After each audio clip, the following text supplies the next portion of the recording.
And we're live. I'm gonna have to adjust that a little bit on my camera here.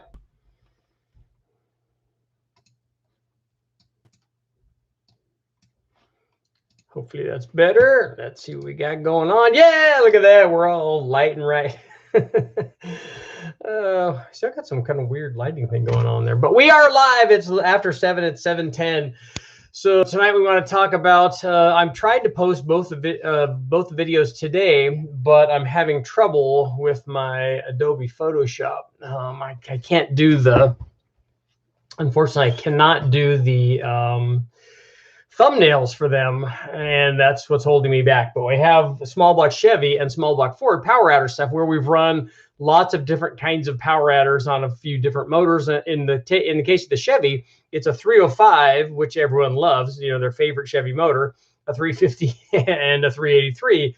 And we've run nitrous, a root supercharger, a twin or a centrifugal supercharger, and turbos, all in the various different combinations. And then a similar thing with small block Fords. And then right behind that, I'm going to do big block Chevy, probably LS, certainly, because I've run lots on those. And then maybe also some others too. If you guys want me to do something on modular Fords, I've done that on Hondas. I've really done that on almost every motor so far. I haven't done it on the most recent Dodge Magnum stuff, but the next time I go down, I'm hoping that the Magnum will get some kind of boost. So hopefully we'll be able to run at least a single turbo on it or something and then run that. That should work out really well. We're not going to run a ton of power on it because right now it still has the infamous piston flip on it, and it's in need of head gaskets too, I think.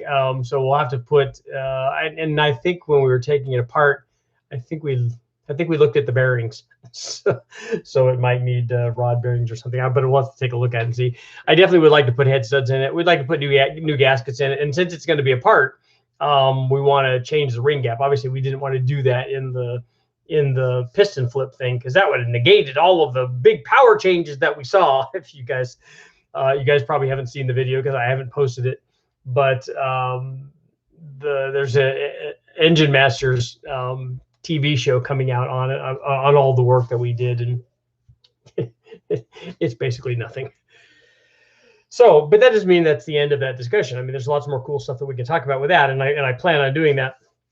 One of the other things that I would really like to do is I want to get going on the 360. I want to do 4200. I'm looking forward to doing 4200 testing coming up too, so that we can I want to run the boost up on that thing. And then obviously the little 2.2 Dodge as well. I still want to go back and run the 292 Chevy and the 455. So I got a lot of stuff, and people are constantly, every time I post a video, every time I do a live feed, everybody's doing the same thing. Well, you need to do the Ecotech, or you need to do any of the 15 or 20 or 30 or 50 or other kinds of motors that I want to do. A 300 Ford, an 8.1 liter big block. There's lots of cool stuff to do. But there's only so much time, obviously. so little time and so much to do. But on the power adder stuff, it's really cool. And I remember thinking back when I first got started in this, reading all of the stuff in the magazines and going down and oogling the twin turbo stuff that was sitting there that was for sale. Somebody had a Gale Banks set up there, and I was thinking how cool that would be to put that on there, and it must be the most amount of power imaginable, because I had all the books. I had Hughes' book and the power adder books and the stuff that Gale Banks has done, and all of that stuff was in there. And it's just, it's cool to see and to be able to, look at a motor and go, okay, that motor has whatever X amount of power. And I didn't even really know much back then, but then to see that, hey, look, this, this turbo added 100, 200, 300 horsepower, whatever it is. And then you could read about the really crazy stuff the guys were doing in some of the drag race applications or boats and go, hey, look, that thing's making, again, you can pick your number, that thing's making 500 horsepower, 1,000 horsepower, 1,500 horsepower, whatever. And then see all that stuff that's going on. And I was dealing with that today a little bit. As a matter of fact, I get a lot of guys that think that they, even though, I'm personally am responsible for some of this, and that's that we put up the videos like on the Big Bang stuff and say, hey, look, we made 1,500 horsepower, we ran run after run, and the motor's still alive. And so they think that, oh, well, then that must mean that I can then build a 1500 horsepower motor and go out and road race it, do drifting with it, or drive it on a daily basis or whatever at that kind of power level. And that's just not, that's not reality. The fact that we can get away with that on the dyno is not the same thing. But I'm not saying that that's not possible. What I'm saying is that the way that I did it with a $300 junkyard motor, and then the other stuff that we put into it, that's not the same as building a motor that's at 1500 horsepower. It's like it's not the same. What I did is not the same as a drag week motor that a guy goes out and drives and runs 6s or 5s or 1s or whatever they're running, and goes out and runs all that, and then drives it, and it makes pass after pass after pass. The amount, and this is the thing I was trying to convey to the guy that I was talking to about this. I'm like, look, I'm not that guy. I'm not a guy that's going to put together that kind of combination. For one thing, I don't have the budget. I also don't have my channel is dedicated to the junkyard guy that goes down and wants to do his own stuff and kind of see where he can go. And he knows going in that when you just put ring gap and a stock bottom end, that's not a race motor. I mean, lots of guys are out racing and they do that. Don't get me wrong. And lots of guys are going really fast. But the difference between that motor and something that Nelson would build, or Morris, or any of these guys, that's not the same thing. And so that's why those guys that want that motor, I want, I got to make 1500 horsepower, and it's got to be daily driver, and it's got to run on pump gas. It's got to be, I'm like, look, I'm not the guy for that. I send them to Steve Morris. I send them to Nelson or one of these other guys and say, look, you go talk to them. For one, the thing is that I want them to know more than anything else is that it like, little schmutz there, that it takes a real guy to do that. And the other thing that I want them to see even more than that is I want them to see what that price tag is. Because that motor that can and probably will do that is not a cheap date. It's not a junkyard motor. You cannot go put a junkyard motor together and go do what this guy wanted to do. And I'm like, I'm not the guy that's going to be responsible for giving you information on how to go do that, because I'm not sure that I can. I'm not sure that the stuff that I put together is not going to go do that. So you're kind of on your own. That being said, you can make really big power, but there's a difference between that and having it be reliable. And that's why if you go buy a Bugatti Veyron and it does what it does, it's not a cheap date. They put a lot of research and development to, and about 1 million different forms of charge cooling and heat exchangers in there. It's just like one big rolling heat exchanger to be able to get it to do what it does. But you got to pay the price for that. You can't do Bugatti Veyron power and reliability from something that you get from the junkyard. It's just not going to be equivalent. You can get that power easily. That's easy to make. Like making the power, and that's what I told them. I said, look, making that power is very simple. You saw how easy it was in the videos. It's just a reasonably decent motor, starting with a stock bottom end. And I don't even think with the power that we made that you necessarily even have to have like full whammy double throwdown ported heads. We could have done it at a higher boost level if we didn't have the ported heads, maybe. But but just to make the power, that's simple. Now the question is, how long can you make that power last? That's a whole nother thing. And that's a lot of other things. That's a lot of really good parts. That's a lot of really good tuning. It's a lot of really good cooling. It's a lot of really good chassis. It's a lot of really good driver. It's a whole lot of other stuff too that goes into that to make that work. And the guys don't, a lot of times they don't put 2 and 2 together because they don't understand what that motor is. They just see it in a video and go, oh, well, that's, like I was watching Rob's stuff on his rotary. I'm like, 2,000 horsepower 4-rotor. Anybody can do that, right? No, anybody can. By the way, I did reach out to Rob and ask him if he wanted. I messaged him and asked him if he wanted to do something together. What I would like to do, Rob, if you watch any of these things, or if you guys watch Rob's stuff and you guys can post some stuff on his too, some comments. What I would like to do is I'd like to get a rotary that was put together properly for boost. I don't imagine it's too much different than doing it for a piston engine. I just haven't done it. I haven't dug into them very much. But I'd like to just put one on the dyno and go through the sequence that I go through with all these motors. I'd like to do more header testing, more intake runner light testing. Obviously, we want to do the different ports. We want to do a bridge port, a peripheral port, and a semi bridge or whatever, and try some of that stuff to see how that affects. I'm most interested in demonstrating how that affects power curve in the same way that that runner length does, because that's essentially cam timing. So we want to do that. It would be interesting to do different, and I don't remember seeing this anywhere, to do different compression ratios with the rotary. And then obviously we'd want to do NA stuff and we want to do turbo stuff. I would want to run nitrous on it, and then we could do some weird stuff. You could certainly do a compound deal, which I think the rotary would be a good match for that. And since they had a sequential factory setup, that might be interesting. But I was also thinking about a compound with a a positive displacement roots blower, a little one. You could do a little M45 or an M62 or an M90 or something, and then have that with the with the giant Rob-sized turbos that he runs on those. So that would be interesting to see. And I would like to just do it with simple 2-rotor stuff, a 12A or a 13B, doesn't matter, whatever I could go get my hands on. It'd just be interesting to work with a guy that knows rotaries much more than I do.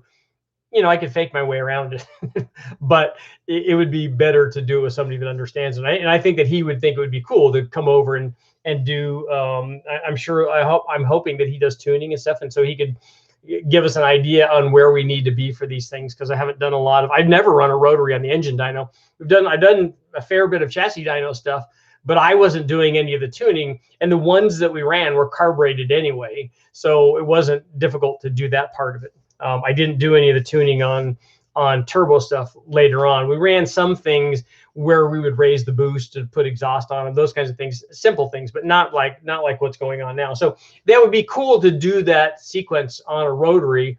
And it'd also be kind of cool. Like if I could find one of these in a junkyard, I wouldn't mind doing a big bang on a rotary on a 13B. We would want to do the bigger one rather than 12A. I know that I don't know which one would be more prevalent right now, but I don't ever see any in the junkyards that I go to. So it would be kind of cool to see one, but it'd be interesting to see what happened if we did enough prep to one and enough porting and stuff, how much you could get with a stock one. I'm thinking that it's going to be, more like 600 or 700 horsepower or something like that. I don't think it's going to be 4-digit stuff with a 13B. On a 2-rotor, but it could be wrong. The other thing I've been thinking about, that I've been toying around with, is if somebody can let me know, especially if there are 2.2 turbo guys here, what is the most power that a guy's made from an 8-valve to 2.2 or 2.5? I know I've seen some of these things that are 500 to 600 maybe at the tire, and I've seen some. I've been told of some fairly lofty power numbers with the Lotus head, with the Maserati head, but not on the 8-valve stuff. What I'm wondering is, Admiral, let's see, thank you very much. When will we see an EcoBoost on the dyno, or maybe a non-turbo version of EcoBoost? I don't have any of those, and I'm not going to probably run any EcoBoost stuff that would be direct injection. It's just too much trouble. We had a way to run some of the Gen 5 stuff, but it's a lot of work to hook that up. And there's so many other things that I want to do that would not be high on the list. We've run some EcoBoost stuff on the chassis dyno, but on the engine dyno, that's not really very high on the list, I don't think. I like them, and I think that they're cool.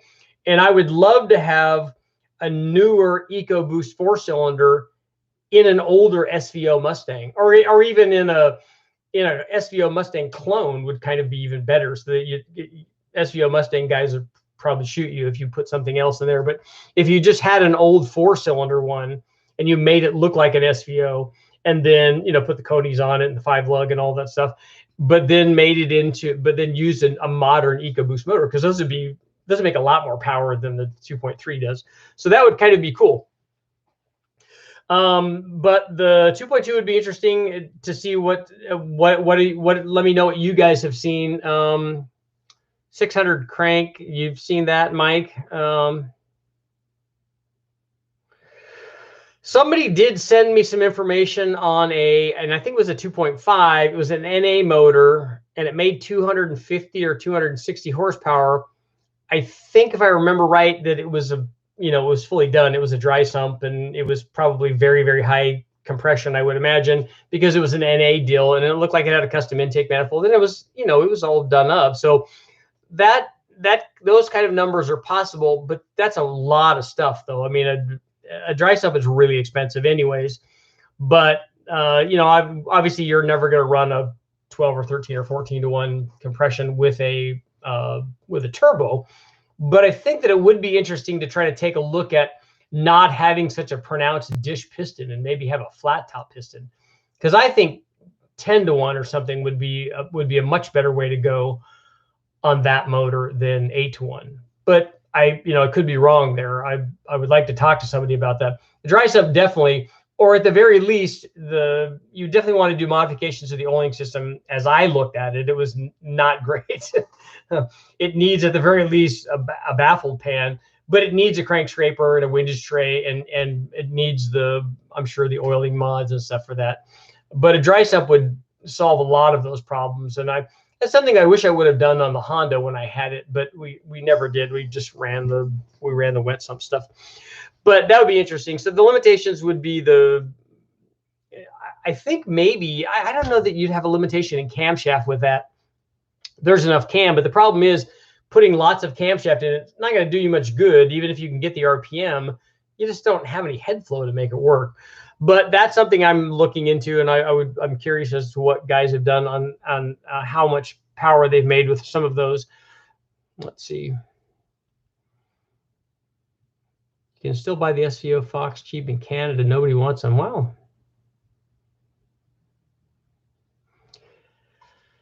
Let's see. Oliver, you're wrong on the 13 Big Bang. You had a nitrous 13B that was making 1,000 horsepower. That seems not realistic to me.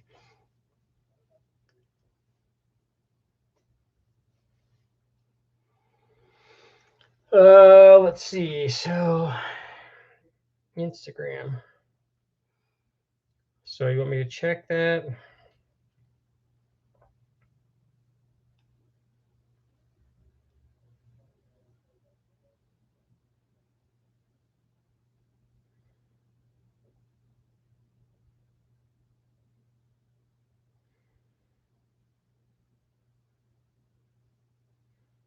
Uh-oh, what's going on with the Mustang? Is that what I'm looking at?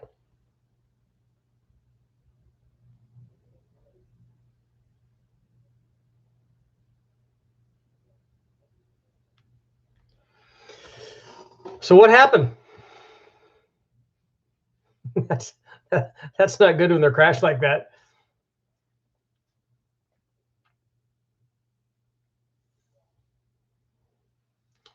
800, 900 horsepower, Peter, from a Bear. Obviously, guys are doing that. That's not a problem.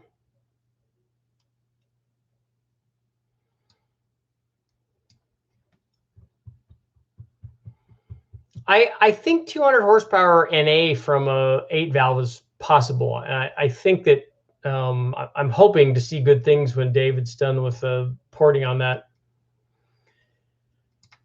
I don't know if I've seen any turbo 2 rotors be at 1,000 horsepower.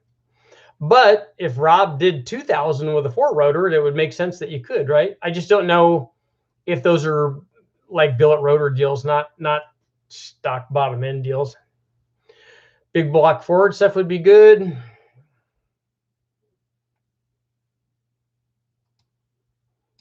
Yeah, Big Rich, we've used daily stuff before on some other piston engine stuff.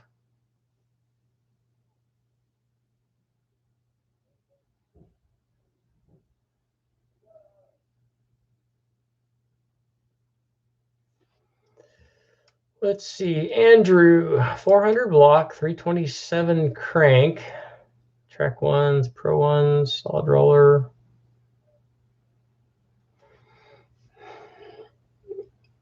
Why are you putting the 327 crank in there? Are you thinking that you're destroking it and want to run a lot of RPM or something?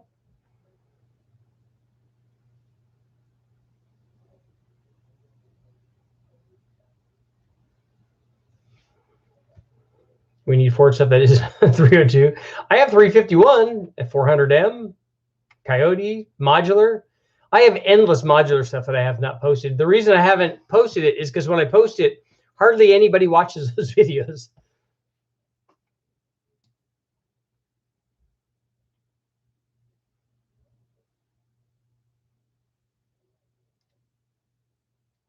Twin GT45s are not enough to big bang a 460. I'm thinking that they would be. LQ4, LY6 rods, flat top pistons, have the iron heads with a 706 B2, much compression. Yeah, but I wouldn't run the iron heads on that. You should be able to get something else.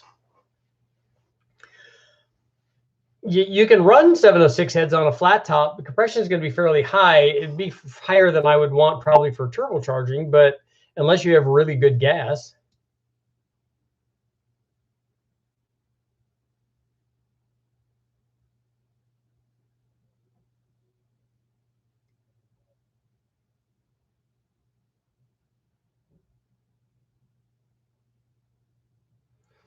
Oh man, that's terrible.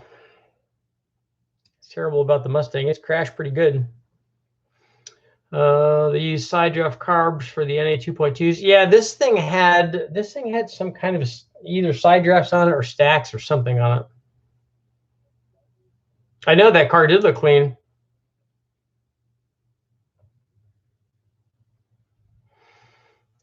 Chad, there's a lot of both of those. The factories, the OEMs are using superchargers and turbos.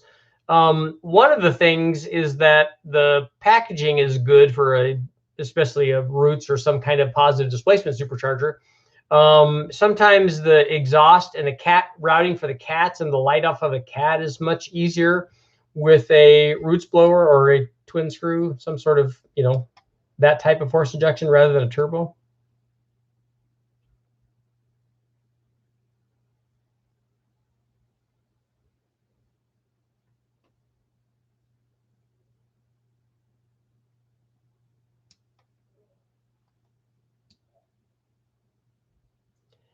Andrew, what was your question? Oh, you can do that. You can run the 400 block wouldn't be my choice though because of the cooling, but I don't know why you wouldn't just. I don't know how much power you're trying to make. That's a really big turbo.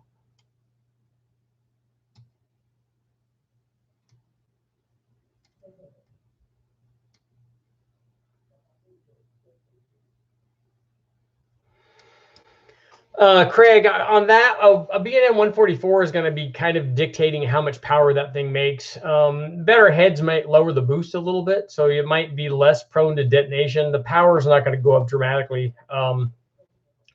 You would be better off if you started off with a Vortec, well, but then you're not going to have an intake manifold for that probably. Cheap aluminum heads would be a good way to go, but the 144 is still going to dictate the power. Plus more Coyote stuff. Unfortunately, I don't have a lot of more Coyote testing. I have most of the Coyote stuff up, I think.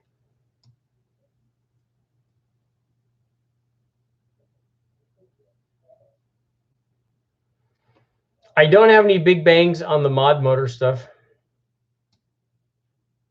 You can turbocharge a flathead. Yeah, if you're any 85, that would be good.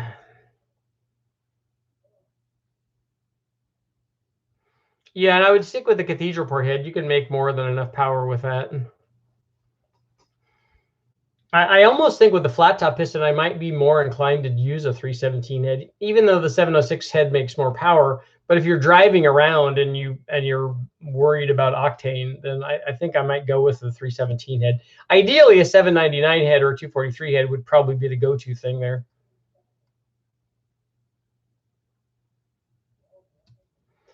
Well, that's good news. The alignment's perfect and straight, and the engine's untouched. Good, it didn't hurt that. So yeah, if you can get it back, if it's sheet metal and front end stuff, then that's good. Not good, but it's better.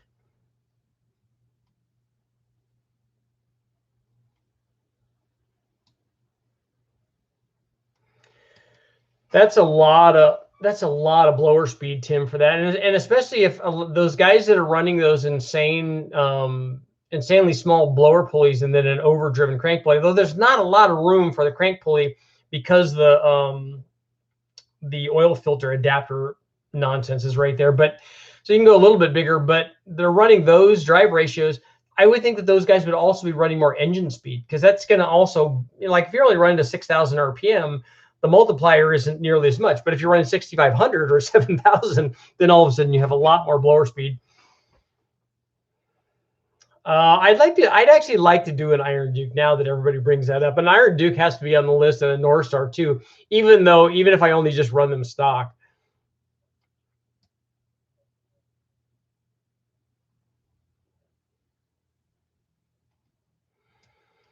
A supercharger and a turbo are going to have no effect on the deposits on the valves. That's all going to be direct injection related stuff. How much water meth can you run on a Magnum 360 to run 5 psi on a stock fuel system?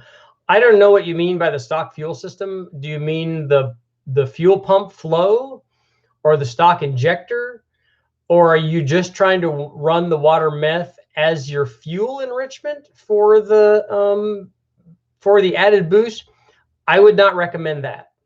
You have to tune it to supply the fuel, and then the water meth should be for cooling. Twin S480s on a 464, that seems like a lot. Again, that's 2,500 horsepower with a turbo, though.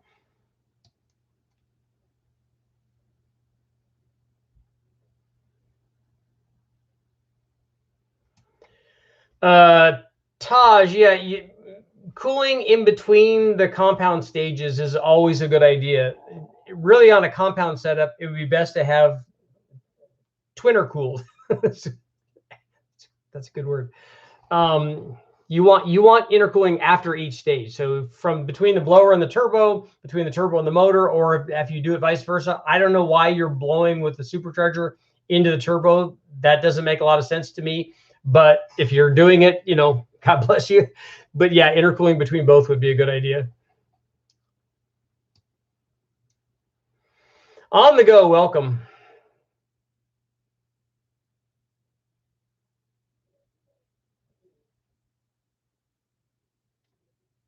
All of the 462 valve stuff is pretty cheap, but they're all the same price at the wrecking yard that I go to. All the V8s are the same, except for the big block Chevy. And that's what I was going to say when I was doing my intro deal for this, is one of the things I want to do is when I get done running the Magnum, we're going to do a head upgrade and a cam upgrade and do a few things, and I'll run the UT Awesome Kager mod thing, and the which we already tested for Engine Masters, but we're going to run that with his camshaft, because obviously I had the wrong cam. And we'll do that. And then I want to do a head upgrade, and we want to run a bigger cam, and I'll probably run a carburetor after that, but I want to run boost. But after doing that stuff, I don't need to take a Dodge Magnum to 1,000,000 horsepower, but I want to also run a 318, because I want to compare the 318 to the 360. I'm way more interested in that than I am about making a 1,000,000 horsepower 360.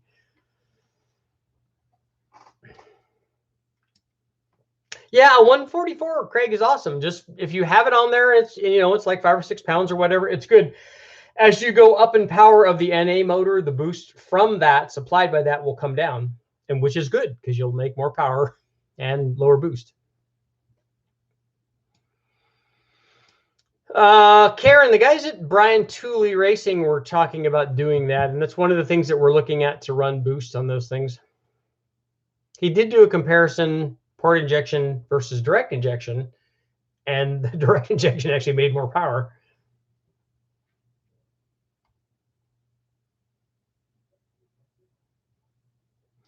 Mike, I'm sure you don't mean 8.0 block. It's probably a 6.0 block, right?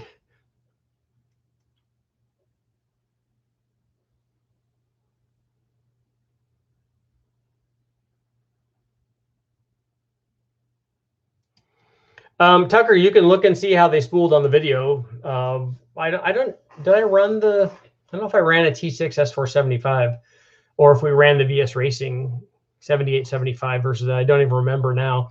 I didn't run, I don't think I ran, oh, I did run 2 GT35s on that, but I don't think that they spooled as well as the single did. But again, it's not a twin single thing. It's just those particular turbos. There are smaller single turbos that we could run, like not a T6, and definitely a T4 would be a better way to go. And depending on what kind of power, anything below 1,000 horsepower, I'd run a T4. You have, unless I had a 6-liter, then I probably would run a T6. But twin GT35s, but the GT35s are available with a number of different hot sides, so you could make it spool faster if you wanted to. Jason's in the house. A Pontiac 2-liter turbo. Man, I don't remember the last time I saw one of those. Have you done any testing on a 94 to 97 5.8-liter Ford truck engine? Yeah, the 351 Windsor, and that's a hydraulic roller block. And lots of the most of the videos I have up are that. The motor that I started out with the Edelbrock upgrade, I think, was a hydraulic roller. The Big Bang motor was a hydraulic roller. I think I remember. Ford, I don't know like part numbers or anything for headers for fitment in specific chassis. We run stuff on the dyno, so it just fits on there. So you'd have to talk directly with Hooker or Cooks or one of these guys that sell headers for that chassis. The GT40 head uses the same header as any 5-liter Ford head does, as long as you don't have a GT40P head.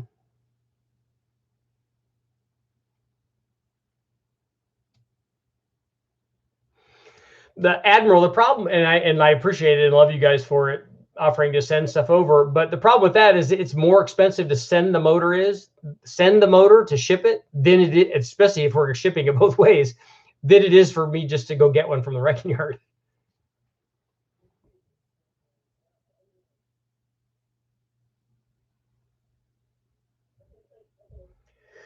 A 6-liter LQ4 and a turbo I got from a work truck. That's usually a good combination. I don't think you need to do the L92 heads are not a bad idea. If you have an LQ4, I would just leave that together and put a mild cam in it. You don't need the big cam in it, especially if we have an unknown turbo. My guess is that turbo is going to be pretty small, so you don't need a 459 cam to make it work. I'd put a smaller one in.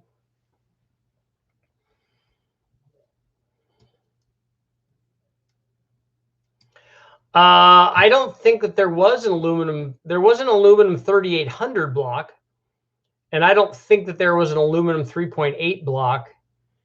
Other than some people made some aluminum. I thought that they made some aluminum Grand National blocks for racing, but not from the factory that I know of. Does anybody know?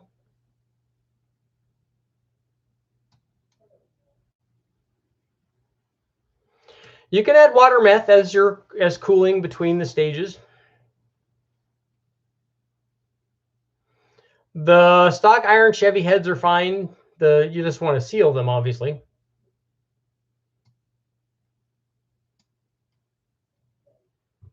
Any tips on a 5-liter? There's lots of 5-liter videos up. I use Felpro 1011-2 head gaskets and ARP studs on those when we run boost on them.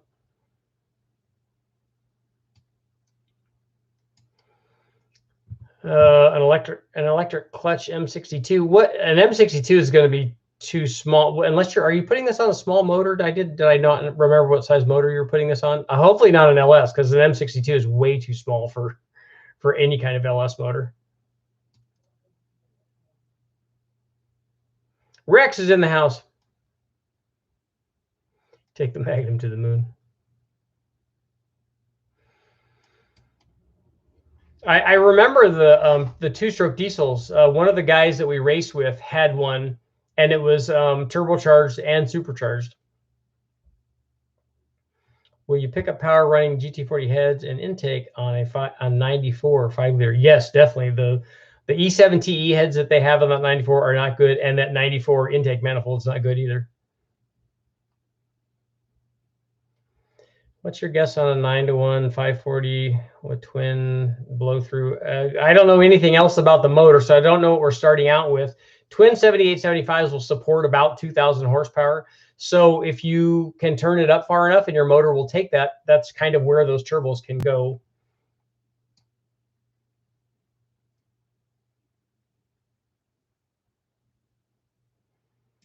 You could probably run low boost on 12.5-to-1 on E85.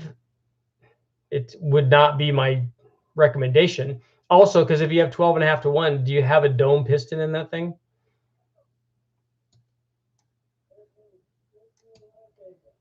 Can you make an attempt at doing a hot rodder's cup motor, like a Winston cup motor? That's that's really expensive.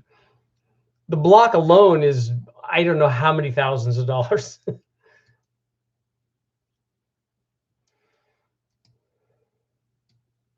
I think the earlier Explorers came with the GT40 heads, and then the later ones came with P heads. Somebody can, I wish Sanchez was here because Mark would know.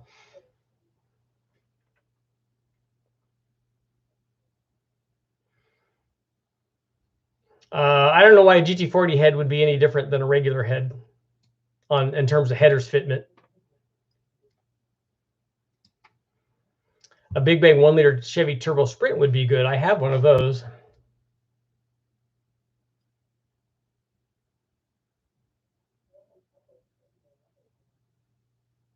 See, Evans here. I was right in my guess.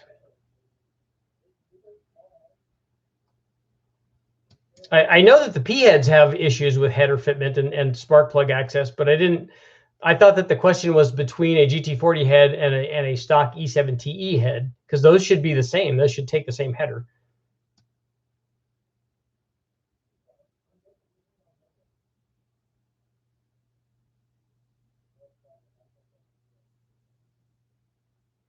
I have seen the Scat 4 cylinders. The guy across from us used to build them back when I was in Huntington Beach.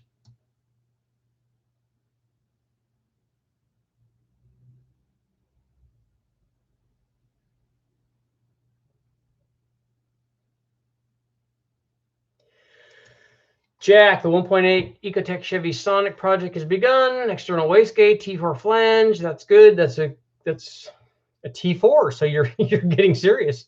But it is a 1.8, so it should need a T4. 2 horsepower per cubic inch. That should not be any problem at all.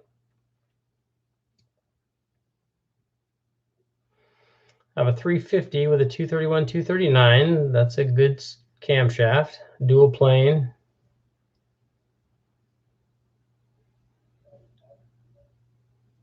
A 231, 239 with a 110 and a dual plane on a on a 350, it's going to be a little soft. A smaller cam would work. I don't know what dual plane you have.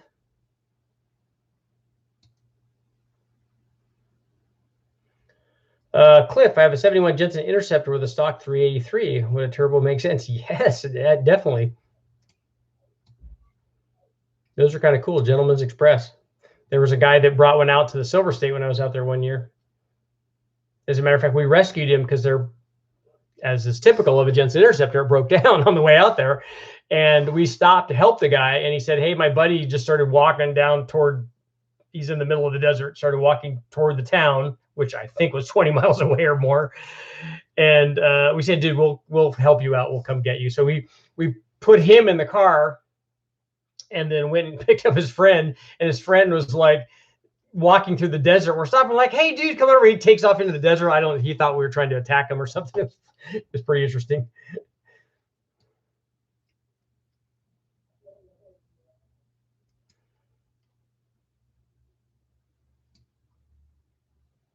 And I think that they had Interceptors with 440s in them too, right?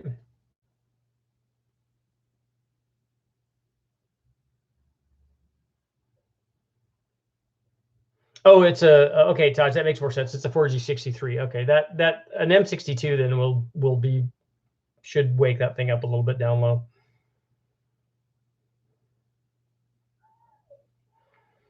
Turbo Buick 6. See, I know that you would chime in. I thought that somebody made aluminum 338 blocks, the aftermarket ones, I mean, but not factory ones.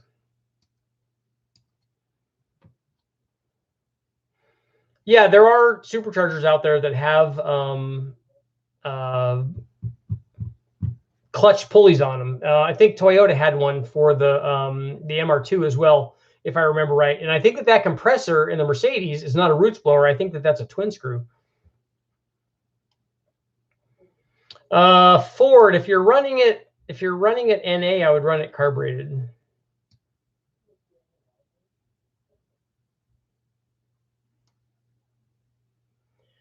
There was a guy running a cup motor at one of the race weekends. 582. 582 is a good size.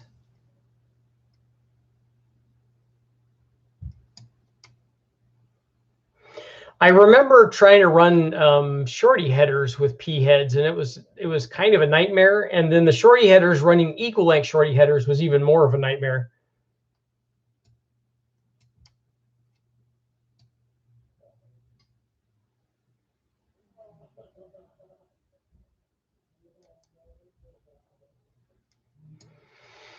Yeah, if you put a smaller cam in it and tighten up the LSA, the problem with that is that you start losing idle quality.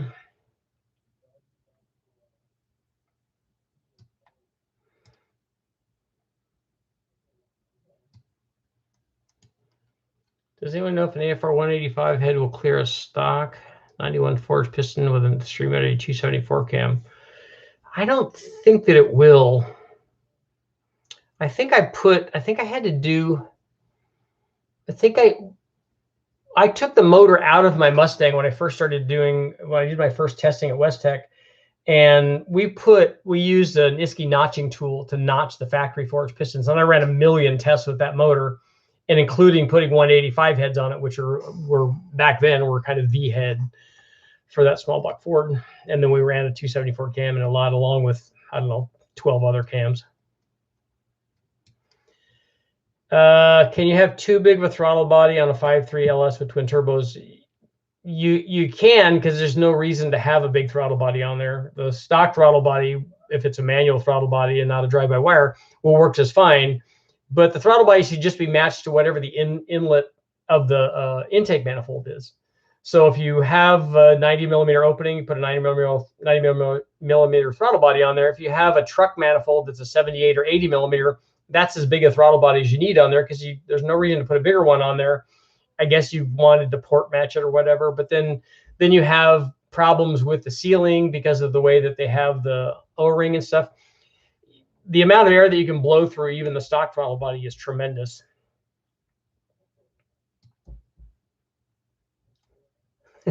Only 5 likes. Yeah, the Lucas wiring.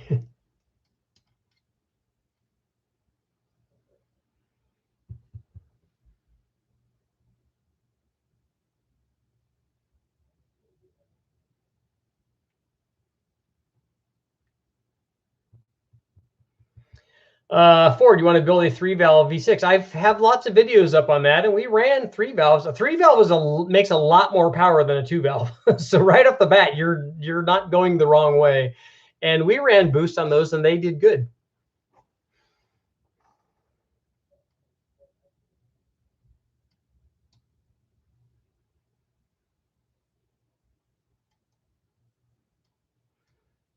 I've never seen a cam-only Fox run 11s.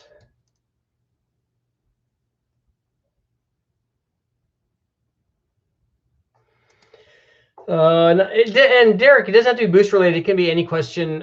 Think about going 408, my first gen Ram. Are you doing a 408 Dodge in that? Which works great. I mean, in a big truck, that's a stroker is a really good idea. Frank, I need to look exactly at what 78, 75 we're talking about. I don't know if Viren has I don't think he has compressor maps on those, but a 78, 75, that Gen 2 like I have, is about 1,000 horsepower turbo.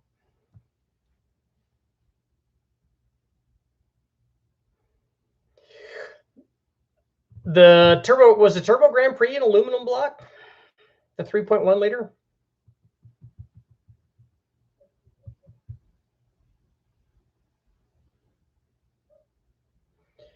Andrew, all that seems right. 355, 10 to 1, airflow heads, 230, 236 cam, 114. You know, so it's idle and blower friendly. I put that in so many of my stories.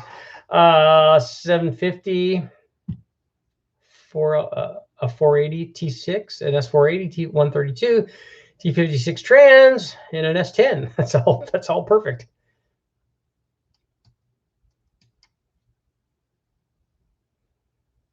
Then the engine masters cam have a 98 lobe separation angle for big torque. I don't know which one you're talking about.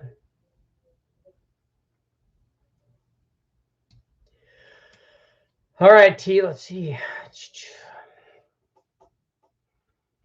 Newer big block Chevy Flowtech heads. I don't think I've run those.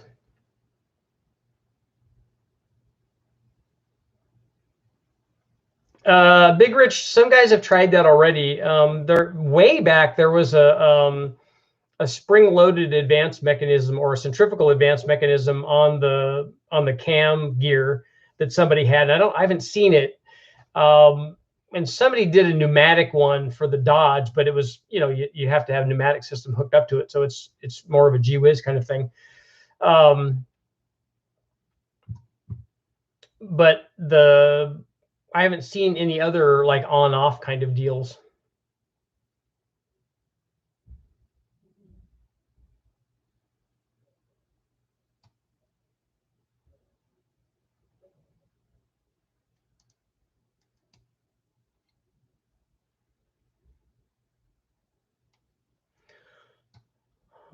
What is Ford complaining about? What's the biggest cubic inch aluminum LS you can buy? Well, you can do over 500 inches with the RHS aluminum tall deck block.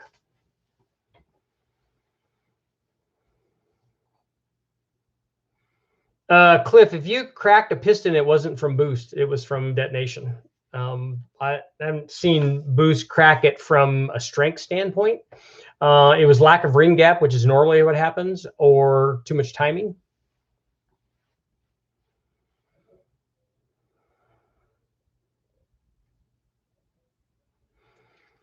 I haven't ever run a Subaru on the dyno.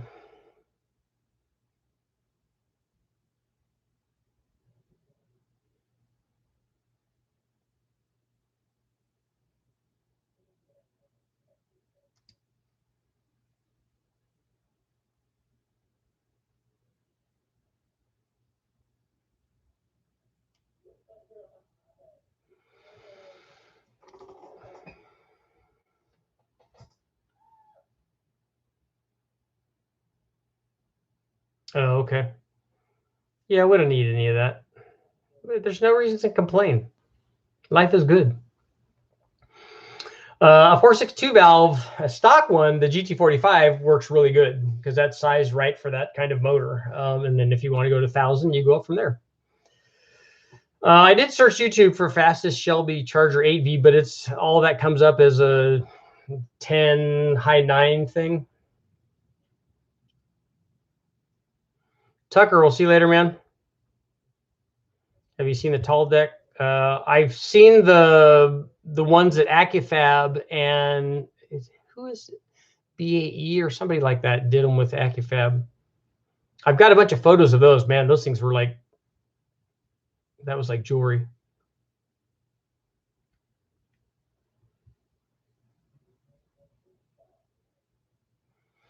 Aaron, I did see the stuff Tom does. They do really, it's such nice work there.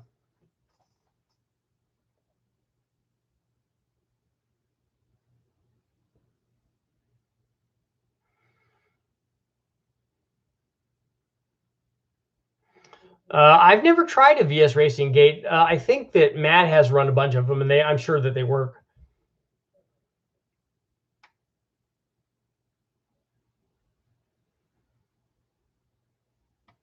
Okay, Jack. A T3 T4 hybrid is very common for stuff, but you know, we ran, if it's a 1.8 liter, we ran lots of T4 stuff on our Civic, which was a sub 2 liter, but we weren't really concerned with response rate though.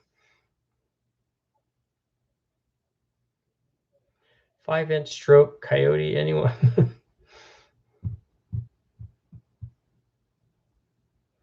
Do you go and tune at the tracks? No, I'm not a tuner. That's not my thing. I mean, I can tune my own stuff on the engine dyno because all I have to do is wide open throttle, and that's really simple.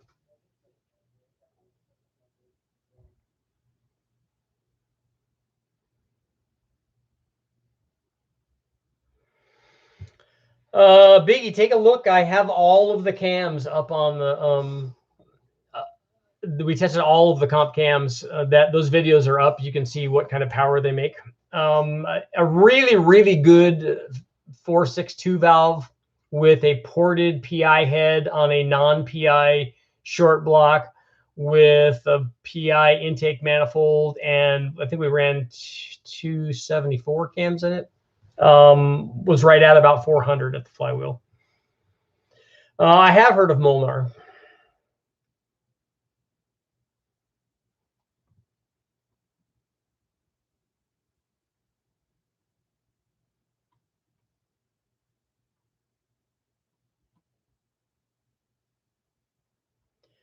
Went 117 in a quarter mile. My 3800, nice. T was terrible. Street tires, 2.260 foot time. That explains a lot. You're running enough. You're running enough mile an hour. So if you get your 2.2 down to a,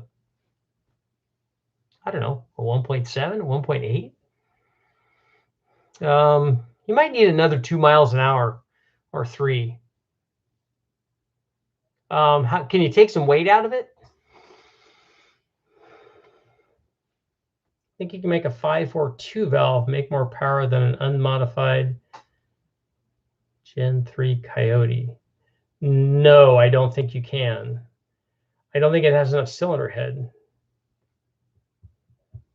I don't know. The ported TFS 2 valve heads flow quite a bit. So I'm thinking that you could.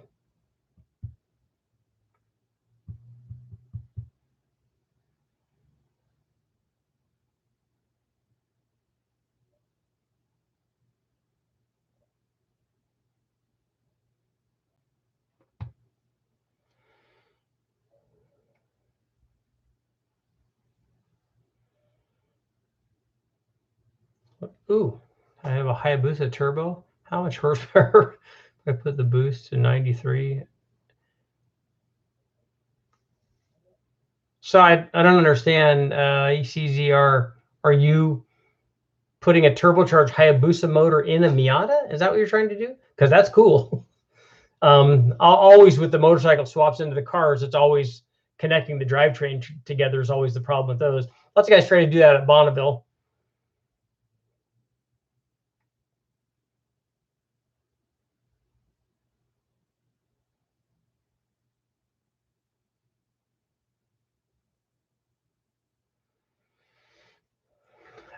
Yes, I do think a stock bottom end Elm 7 will hold up better. I think either one of those are going to work fine at 6 to 8 pounds.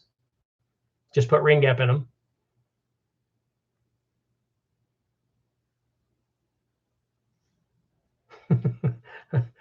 A 542 valve versus a Gen 3 Coyote,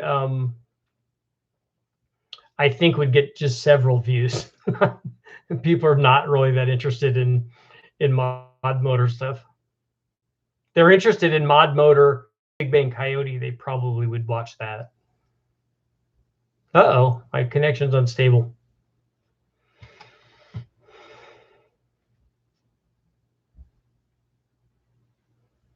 You have a turbo from a Hayabusa? The Hayabusa didn't come factory turbocharged, right? Is it a turbo that you were going to run on a Hayabusa and then now you're going to run it on a Miata?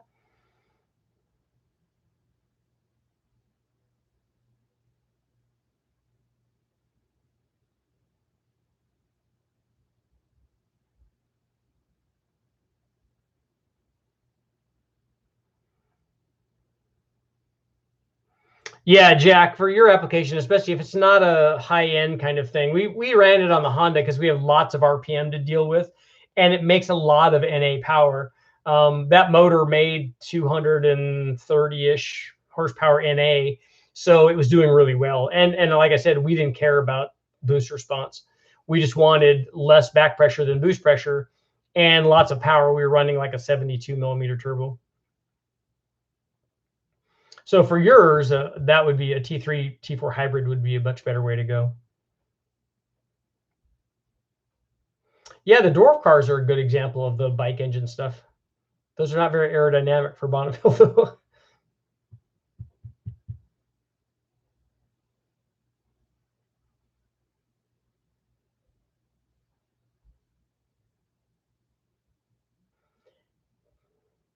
Please stop everything turbos because you can't buy one. I have lots of NA videos up too, Donald.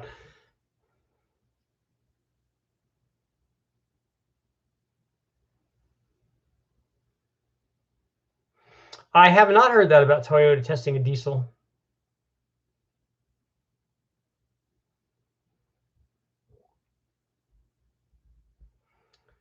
So you want me to challenge Richard from Gas Monkey?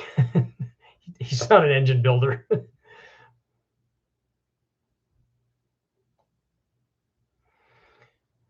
Ring gap for a 462 valve is 7 thousandths per inch of bore. So that's going to put it 3.5 times 7. 25, 26-ish probably.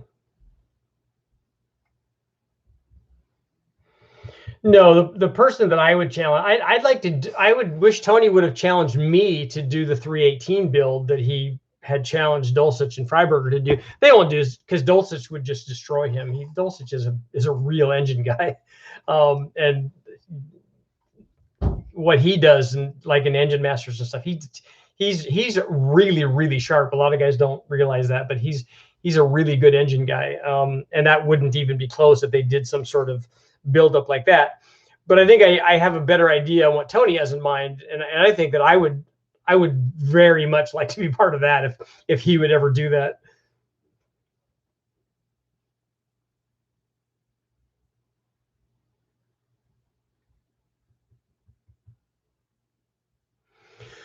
Yeah, so Jack, that's going to be more like a 1.8 liter non VTEC like a GS or an LS motor, and we run boost on those. We would run a different turbo on that. I would definitely run a T3 base deal on that.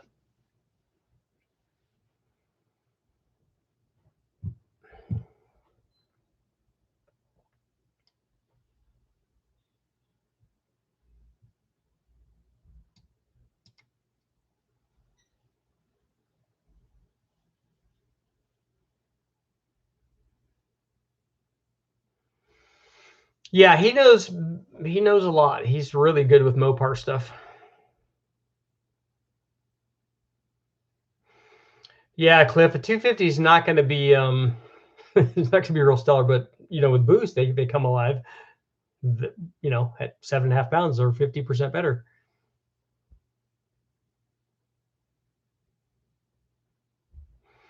I know the guys that ran the flat fire with the Vortex supercharger, they made good power with that one. But I don't know. They said it's a flat or it's a flathead, but I don't know what else went into it. I mean, it was a built motor.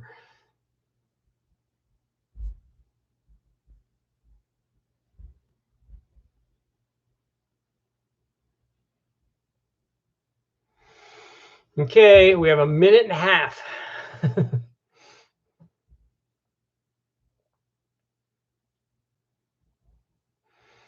Mackenzie, that's what I would do. I would do a series of videos on all of the things that I did that Tony doesn't know about. The reason why the motor that I put together, a 318 that I've never built before. I've never built one. And I know that it would make a lot more. He just doesn't know he doesn't really know what dyno testing is and stuff. And that's the only way I would do it is if both of them were dyno tested at the same place. And I don't even care where we dyno test them. I would take mine to wherever, and I know that I don't think it would even be close.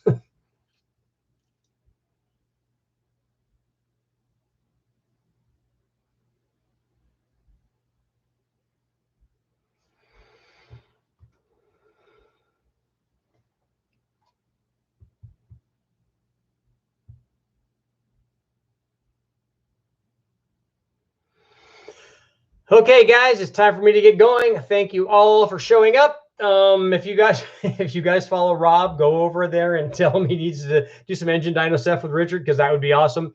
I've watched lots of his stuff, and I really like the rotary stuff. I'd love to have like a third gen, but they're big money. And I would like to just have a stock one, just all stock, just drive around, which would be cool. But that would be fun. So I'll be hopefully getting these videos up if I can get my Photoshop deal to be working. I get these videos up and then follow up with the other ones on the big block and LS and stuff. Then maybe do some other ones too, because it would be kind of cool for some of the other guys' things too to get included in that series. Thanks for showing up, guys. I will see you all tomorrow.